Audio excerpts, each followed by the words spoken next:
abadukurikiye kuri televiziyo Rwanda ndetse n'izindi mbuga nkoranyambaga zayo kuri RBA Digital Platforms nkuko mujya mukurikira ibindi biganiro binyuraho.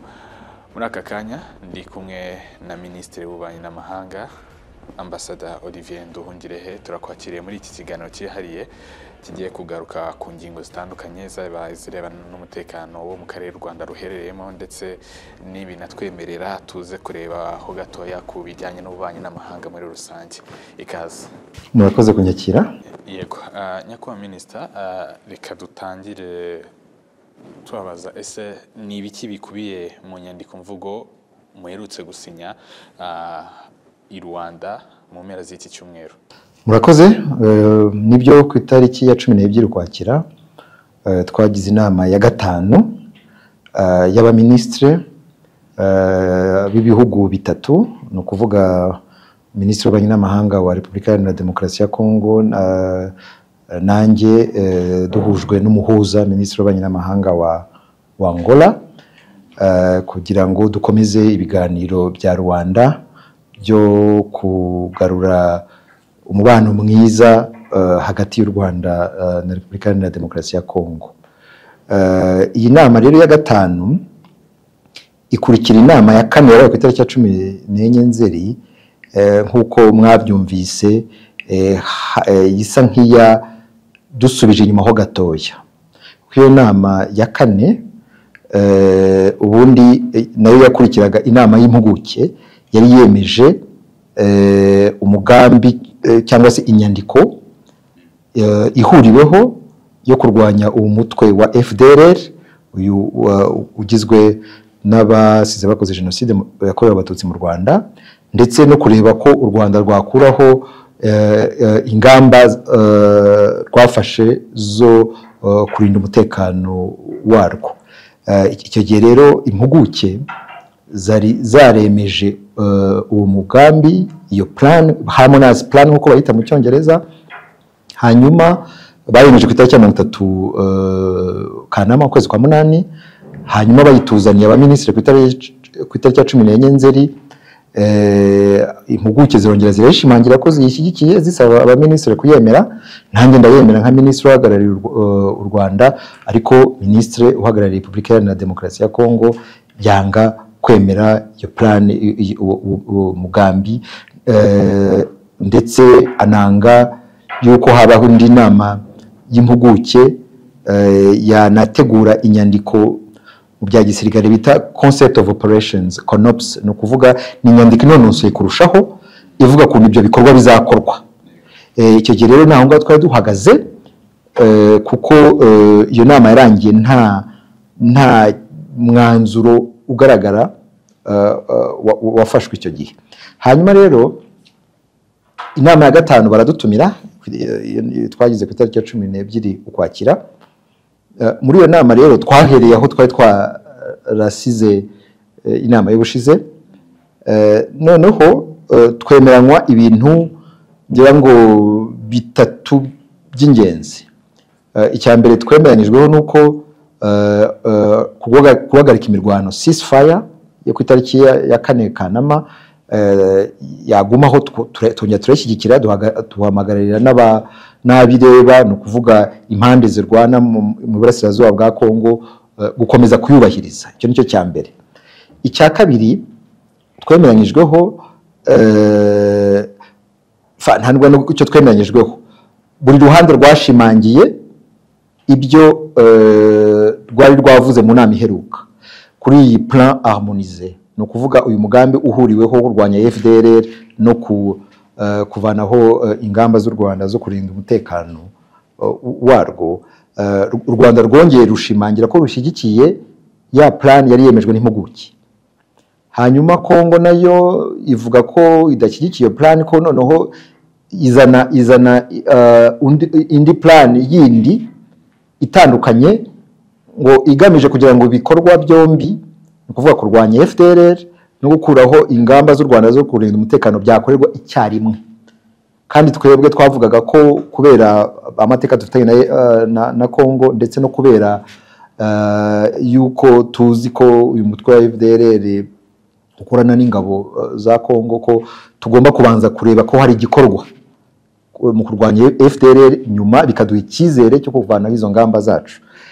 Rero icyo gihe twarabishimangiye nabo bazana iyo plan yindi bifuza ko yakirwa mu bikorwa, donc ntitwumvikana aho ngaho, ariko icyo twumvikanye nuko usibye iyo plan icyo twumvikanye nuko hari ibikorwa bigomba gukorwa muri iyo plan, ndetse n'ababishinzwe byo twabyumvikanyeho. Hari ibikorwa bitandukanye ndetse hakaba n'ababishinzwe byo rwose tubyumvikanaho. Icyo tutumvikanaho ni ikibanziriza ikindi n'igikurikira, naho ngaho tutari twumvikanye. Rero twemeje ibyo bikorwa turabyemeza, noneho dushinga umuhuza ariwe Angola gutegura ya CONOPS nababwiraga, ya concept des opérations, no kuvuga ngira ngo ni inyandiko inonoso yivuga neza ku bikorwa bizakorwa bigakurikirana. Twamusabye gutegura iyo CONOPS, tumuha itariki ya 26 z'uku kwezi Ukwakira, kugira ngo abe yumvise impande zombi, hanyuma ategura iyo nyandiko. Hanyuma iyo nyandiko nitegurwa ku itariki ya 30 z'uku kwezi Ukwakira, noneho impuguke mu by'iperereza no mu bya gisirikare zongera zitumirwe kugira ngo noneho zige iyo nyandiko, izashyikirizwa inama y'abaminisitiri.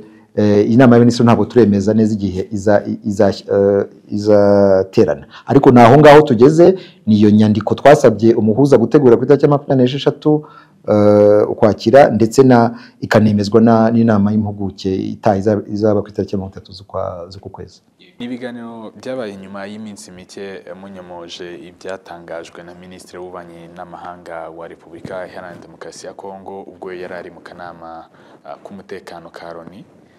Ese umuntu ashobora kwibaza ibi nta ngaruka byaba byaragize ku biganiro biherutse kubahuza mu mpera z'iki cyumweru hariya muri Angola? Murakoze. Mwayivuze inama duherukamo n'inama ya 5 y'abaminisitiri. Inama ya mbere yabaye mu kwezi kwa 3 kwa 2021. Iyo nama nabwo habayemo ikibazo cy'uko Repubulika ya Demokarasi ya Kongo ijyana ikavuga mu itangazamakuru ibinyuranye n'ibyo yemeje mu nama. Ni ibintu bitari bishya. Buri nama yabaye twumva hari ibinyamakuru bisohora ibitari byo, ndetse n'inama tuvuyemo nabonye mu binyamakuru hari ibinyamakuru byatangiye gutangaza ibitari byo, ibyo tutaganiriyeho. Yes, nibyo.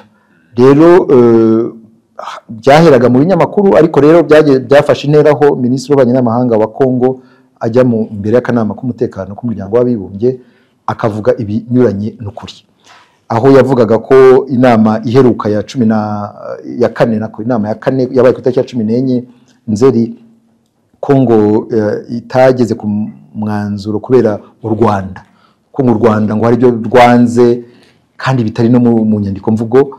Donc ahindura ukuri abigira ukundi. Rero byabaye ngombwa yuko ibyo tubinyomoza, kuko mbere icyari cyarumvikana nuko inyandiko mvugo z'inama ziba ari inyandiko hagati yacu, atari inyandiko dushyira ku karubanda. Ariko rero bikaba byaragaragaye ko Kongo kubera ibyo tuba twumvikanyeho yuko tutabishyira hanze, yo igenda igashyira mu itangazamakuru ibindi bitari byo. Rero nicyo kibazo gihari, ariko ntabwo byatubuje kugira inama twifashijwemo n'umuhuza kugira ngo turebe uko twashaka amahoro mu iburasirazuba bwa Kongo. Kandi u Rwanda uko byagenda kose turwiyemeje gushaka amahoro. Iyo badutumiye buri gihe turitabira, kandi tukabikorana ubushake bwa politike kugira ngo turebe ibisubizo bifatika ku makimbirane ari uburasirazuba bwa Kongo. Ngira ngo mbere na mbere tugomba gushimira umuhuza, kuko umuhuza ntabwo acika intege. Ubushize ya nama twavugaga ya 14 Nzeri, nabwo nyuma nayo vuga ngo byaramubabaje ko nta mwanzuro twabashije kugeraho, kandi impuguke zari zaraduhaye inzira yo gukurikira, kuko mugenzi wanjye wa Kongo yahagaritse ibyari byemeranyijwe ho. Donc umuhuza ariko yarakomeje areba uko yaganira n'impande zombi kugira ngo tugere ku n'ibiganiro bya Rwanda bikomeze. Natwe kandi twiyemeje guharanira amahoro muri aka karere. Tuzi neza ko dufite amahoro iburasirazuba bwa Kongo, u Rwanda n'ibihugu byose byo mu karere twabyungukiramo. Niyo mpamvu rero dushaka amahoro mu karere, ariko kugira ngo ibibazo mbere na mbere kugira ngo ibibazo by'umutekano bihari bize gushakirwa umuti. Rero tuzakomeza kwitabira ibi biganiro nubwo nyine hagenda hazamo ibyo bibazo byo kutavugisha ukuri, byo kugaragaza ubushake buke mu gushyira mu bikorwa ibyo twemeranyijweho. Bigendeye kuri za raporo zitandukanye, yaba iz'imiryango mpuzamahanga, yaba za Loni ndetse n'izindi, turabizi neza ko FDLR ikorana bya hafi n'ingabo za leta ya Kinshasa arizo FARDC, banamaze no kwivanga. Nyakubahwa Minisita, umuntu ashobora kwibaza haba hari icyizere cy'uko iyi Repubulika Iharanira Demokarasi ya Kongo ishobora gusubira inyuma ikarwanya za ngabo zamaze kwihuza n'izabo, ndi kuvuga ikarwanya FDLR yamaze kwihuza n'ingabo zabo za FARDC? Nibyo uko yavuze, nibyo ni ukuri. Ingabo za FDLR donc zikoze jenoside yakorewe abatutsi mu Rwanda, ziri burasirazuba hashize imyaka 30, ntabwo zigeze zamburwa intwaro cyangwa ngo zigizwe hirya y'umupaka kuko bisabwa n'amategeko mpuzamahanga. Ariko rero guverinoma y'ubu ngubu yafashe indi ntera yo gukorana nabo, kandi gukorana nabo, gukorana na FDLR ntabwo ari ukubaha intwaro gusa cyangwa se kubaha amafaranga, kuko barabikora, ndetse no kubinjiza mu ngabo, bakabinjiza no mu nama, inama zigamije navuga gupanga imirwano, bakaba bazirimo abayobozi ba FDLR. Ndetse nanakubwira yuko hari igihe n'impuguke zari Rwanda z'ibihugu bitatu zari Rwanda zimaze kumvikana uko kuri plan yo kurwanya FDLR, ngira ngo hari mu ntangiriro ku itariki ya 7 n'ya 8 z'ukwa 8 Kanama, hanyuma iminsi 3 gusa ku itariki ya 12 icyo gihe duhabwa amakuru yuko habaye inama hagati y'ubuyobozi bwa FARDC n'ubuyobozi bwa FDLR muri Kivu y'Amajyaruguru. Ni ukuvuga ko ibyo bari basinye hashize iminsi 3 rwose babijugunye bakabishyira ku ruhande, bakikomereza imikoranire yabo. N'ukwezi gushize naho habaye ikintu kijya gusa nk'icyo, aho habaye navuga imirwano cyangwa se operation ya Nyirarureshwa y'ingabo za Kongo ngo kurwanya FDLR, kandi bababwiye mbere, kandi ari n'amayunite atagize icyo avuze. Donc ni ibintu bakora bigaragaza ubushake buke bwo kurwanya FDLR. Twebwe rero turi muri imishyikirano ya Rwanda. Wambajije niba dufite icyizere ariko bazashyira mu bikorwa ibyo biyemeje. Nakubwiza ukuri ku cyizere ari gike. Icyizere ni gike, ariko kuba ari gikeya ntago bivuze ko nta kizakorwa. Rwose twakwishima ari uko tubonye Kongo na FARDC batunyomoje akagira igikorwa, ariko ngubu icyizere ni gike kubera ko tuzi neza ibyakozwe mu bihe bishize n'imikoranire yabo. Ariko rero tukaba twizera ko uko byagenda kose kugira ngo ikibazo hagati y'u Rwanda na Kongo gikemuke, ari uko izi ngabo zakoze jenoside za FDLR zarandurwa burundu muri karere k'iburasirazuba bwa Kongo. Ibiganiro bya Rwanda ni ibiganiro ni ibiganiro nyine tuba tuganira tukagira ibyo twemeranywaho, ariko uko byagenda kose ibyo biganiro n'inyandiko mvugo cyangwa se n'amasezerano dushyira mu mukono agomba kuzashyirwa mu bikorwa. Hari ibyo batubwira bazakora, nyuma twareba kuri tene uko byifashe tugasanga ntibyubahirizwa. Usibye n'ibi biganiro bya Rwanda, muzi ko nyuma y'intambara ya kabiri yo muri Kongo hashyizweho amasezerano yo guhagarika imirwano yabereye Rusaka mu mwaka wa 1999.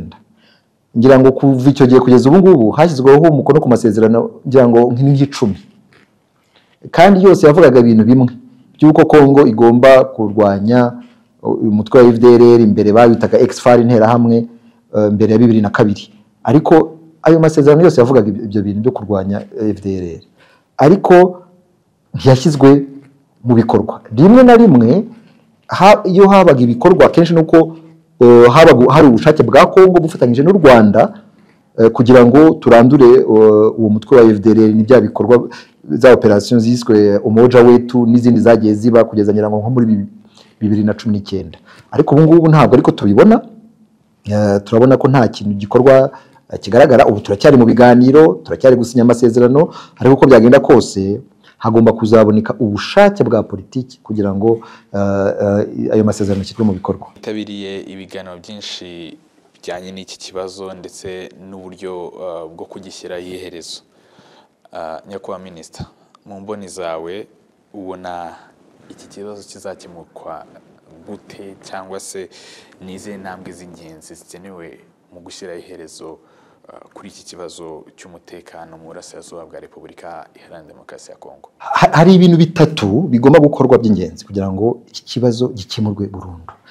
Twebwe tunatekereza ko bitanagoye, harimo ubushake bwa politiki.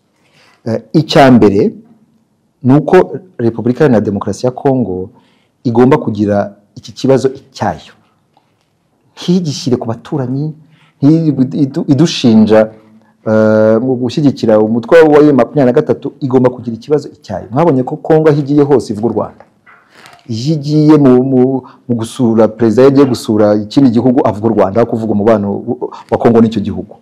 Mwabonye ko niyo habaye inama y'abaminisitiri ba siporo bavuga u Rwanda, inama y'abaminisitiri b'ibidukikije bakavuga u Rwanda. U Rwanda rwabaye mu mvugo ya Kongo ahantu hose. Twebwe icyo tubasaba ni uko iki kibazo bakigira icyabo, kandi kugira ngo bagigire icyabo hagomba ibintu bibiri. Mbere ni ubushake bwa politiki bwo gukemura ikibazo, kandi icya kabiri bakashaka igisubizo mu mizi y'ikibazo. Turimo turavuga ikibazo cya umutwe wa M23. Ikibazo cyawo kirazwi, ni ikibazo cya bariya abaturage b'abanyekongo, abatutsi b'abanyekongo. Ntabwo ari abejo bundi, bari hariya kuva igihe cyose, kandi bari muri Kongo. Ntabwo ari ukubera u Rwanda, ni ukubera amateka, nuko abakoloni bagiye bakata imipaka. Rero mu mateka ya Kongo bagiye bimwe uburenganzira bwabo, bakabusubizwa. Ubu ngubu hari ibibazo by'imvugo z'urwango, ibyo kuba byihohoterwa n'ibindi bibazo tubona iburasirazuba bwa Kongo. Rero iki kibazo kizakemurwa ari uko leta ya Kongo yiyemeje kugirana imishyikirano itaziguye hagati ya guverinoma nyine n'uwo mutwe wa M23, kugira ngo iki kibazo gishakirwe igisubizo kirambye. Turavuga M23 ubu ngubu ntabwo aribwo bwa mbere habaye intambara ya M23. Hari ya mbere yabaye muri 2012 mu 2012 na 2013. Muri uko byagenze icyo gihe habaye ibikorwa bya gisirikare byo kurwanya uwo mutwe bafatanyije na MONUSCO. Hanyuma uwo mutwe wa M23 barawutsinda. Bamwe mu barwanyi ba M23 bahungira mu Rwanda, abandi bahungira muri Uganda. Abahungiye mu Rwanda byagenze gute? Twarabafashe tubashyira kure y'umupaka wa Kongo, iburasirazuba bw'u Rwanda, mu karere ka Ngoma uko biteganywa n'amategeko mpuzamahanga. Tubambura intwaro, tuziha guverinoma ya Kongo. Hanyuma tuba umuhuza hagati yabo ya M23 na guverinoma ya Kongo.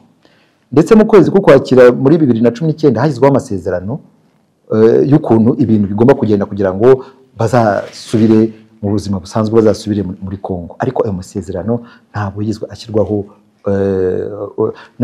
ashyirwa mu bikorwa. Abahungiye Uganda nabo bari bahari, bari bagifite n'intwaro zabo. Hari n'abatumijwe Kinshasa ngo barebe ko bashyikirana na guverinoma ya Kongo, ariko bamara amezi 18 muri hoteli Kinshasa, nta muntu barabona. maze bisubirirayo. Hanyuma rero mu kwezi k'Ukwakira 2021 nibwo abaturutse Uganda basubukuye imirwano. Ntabwo ari abaturutse mu Rwanda, kuko abaturutse mu Rwanda nta ntwaro bari bagifite, ni abaturutse Uganda.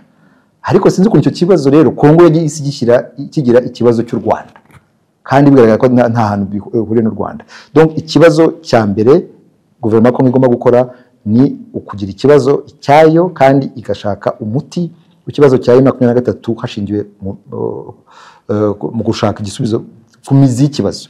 Icya kabiri ni ikibazo twavuze cya FDLR, umutwe w'abajenosideri washyizwe mu ngabo za Kongo. Ahangaha rero hagomba ubushake bwa guverinoma ya Kongo bwo kurandura iyi virusi mu karere, kuko FDLR ntabwo ari umubare w'abantu gusa, ntabwo ari ingabo gusa, ni ingengabitekerezo ya jenoside ubu ngubu irimo inakwirakwizwa mu karere kose, inakwirakwizwa no mu yindi mitwe ya Wazalendo n'abandi bose bakorana, ku buryo rero ari ngombwa yuko guverinoma ya Kongo igira ubushake bwo kurandura uyu mutwe wa FDLR, kuko ari we uteza ibibazo mu karere. Hanyuma icya gatatu nacyo cy'ingenzi kigomba gukorwa kijyanye n'izi ngabo z'amahanga.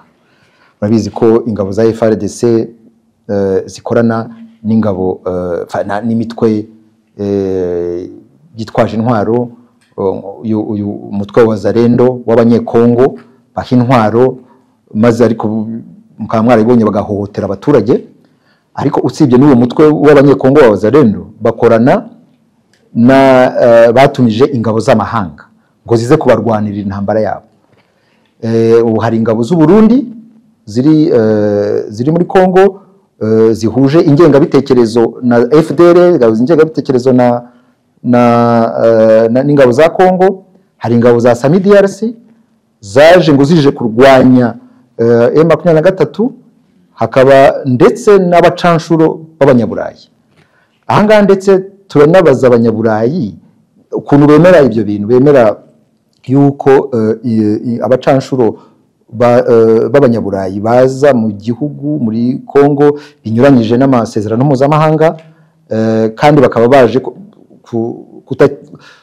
navuga kongera umuriro, navuga apana kongera umuriro, kongera amavuta ku muriro.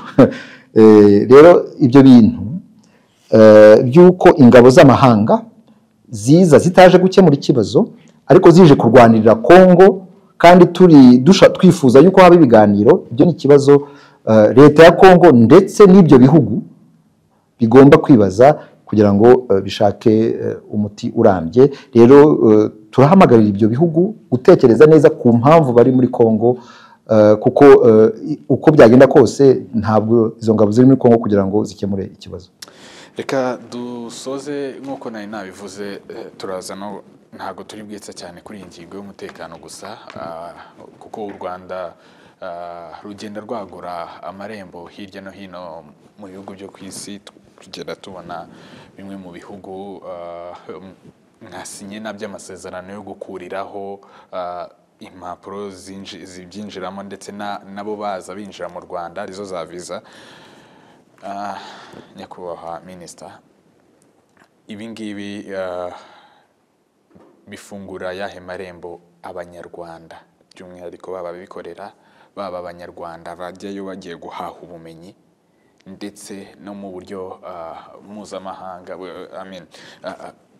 bw'imibane n'ibihugu? Nibyo, u Rwanda rugenda rwagura amarembo hirya no hino, nk'uko bivugwa mu ndirimbo y'igihugu uhamya umubano n'amahanga yose. Ubu ngubu tugenda twagura amarembo n'ibihugu tutari dusanzwe tugirana umubano. Hari nk'ibihugu byo mu nyanja ya Pacifique, ibihugu byitwa Caribbean countries, n'ibindi bihugu hirya no hino ku isi tuba dufitanye umubano. Twasinyanye amasezerano atandukanye, hari amasezerano yo gushyiraho umubano, ndetse mbere na mbere gushyiraho umubano hagati y'u Rwanda n'ibyo bihugu. Hari andi masezerano twashyizeho umukono yo gushyiraho ubutwererane muri rusange, icyo bita General Cooperation Agreement, ndetse n'ibyo mwavuze bijyanye no gukuraho za visa za viza zaba za viza za passport y'abanyacyubahiro bita diplomatic passports cyangwa se passport za service ndetse na passport zisanzwe. Hari ibihugu twagiye tugirana ayo masezerano yo gukuriraho viza kuri izo passport, bikaba rero bifitiye akamaro abanyarwanda kuko bibafungurira amarembo, kuko abanyarwanda ntabwo ngubu bumva ko bagomba noneho kujya mu bihugu bimwe bya bindi twari dufitanye umubano kuva kera, ariko hari n'ibindi bihugu bishya, navuga ibihugu bishya tutari dusanzwe dufitanye amasezerano. Rero bashobora abanyarwanda baba bikorera n'abandi bashobora kujya, ndetse n'abanyeshuri bashobora kujya gushaka amahirwe muri ibyo bihugu, ndetse n'abo abaturage b'ibyo bihugu nabo bakaza mu Rwanda. Rero u Rwanda rurakomeza rwagura amarembo, kandi ni ibintu byiza kuko iyi si turimo igizwe n'ibihugu hafi 200, kandi kera wasanga tugirana umubano n'ibihugu bimwe gusa. Rero ni byiza yuko dukomeza kwagura amarembo, ari byo bizaha amahirwe abanyarwanda ndetse n'abo banyamahanga ko kuza gusura u Rwanda ndetse no kurushoramo imari. Hari nk'amahirwe yihariye yagiye agaragara muri ibyo bihugu bishyashya, nakwita ko ari bishyashya twagiye tugirana amasezerano nk'ibyo byo muri za Caraïbe, Amerika Latine. Buri gihugu cya gifite ikintu cyihariye gishobora kugira akamaro ikindi gihugu. Nk'ibyo bihugu by'ibirwa byo muri izo nyanja biba byarateye imbere cyane cyane mu byerekeye ubukerarugendo. Natwe rero turi igihugu giteza imbere ubukerarugendo, byadufasha kugira ngo tumenye, turebe aho bageze, ibyo baturusha tubyigireho. Hari iby'ubucuruzi, kureba ko abacuruzi bacu bagira amahirwe muri ibyo bihugu. Hari byinshi cyane dushobora gukorana n'ibyo bihugu byose. Urakoze cyane Minisita ku bw'uyu mwanya ndetse n'iki kiganiro duhaye. Ngira ngo ni byinshi wagarutseho, haba ku mibanire y'u Rwanda n'ibindi bihugu ndetse no muri rusange ku bijyanye n'umutekano w'u Rwanda, by'umwihariko mu karere ruherereyemo, ndetse n'ibiganiro mugenda mugira kugira ngo uwo mutekano ukomeze ubungwabunge kimwe n'ibindi bihugu bituranye biri muri aka karere. Urakoze cyane Nyakubahwa Minisita. Murakoze cyane, mwakoze kudukurikira. Ngira ngo ni ikiganiro nk'uko twari turi kubivuga cyagarutse kuri izi ngingo zaba iz'umutekano ndetse n'ububanyi n'amahanga hagati y'u Rwanda ndetse n'ibindi bihugu. Njyewe nari Adams Kwizera, mwakoze cyane.